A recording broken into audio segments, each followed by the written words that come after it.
তোষারের গোপন ভিডিও প্রকাশের হুমকি নীলার।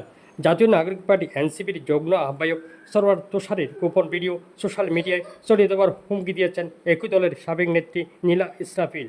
শনিবার রাতে নিজের ভেরিফাইড ফেসবুক আইডিতে লাইভে এসে তিনি এ হুমকি দেন। নীলা বলেন, আমি বারবার বলছি, যদি আমার কাছে আন্তরিকভাবে ক্ষমা বা অনুশোচনা প্রকাশ করা না হয়, তাহলে আমি তোষারের নগ্ন ভিডিও জনসমক্ষে প্রকাশ করতে বাধ্য হব। এর আগে ফেসবুকে এক পোস্টে নীলা জানান, ঢাকা মেডিকেল কলেজ হাসপাতালে ভর্তি থাকা অবস্থায় তার অনুমতি ছাড়া ভর্তি ফরমে স্বামীর নামের জায়গায় সরওয়ার তোষারের নাম বসানো হয়।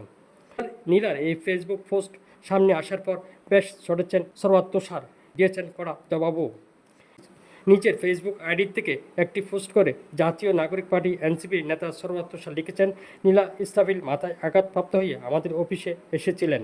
আমরা পুলিশ ও তার পরিচিত মানবাধিকার অ্যাক্টিভিস্ট লেলিন বাইকে ডেকেছিলাম।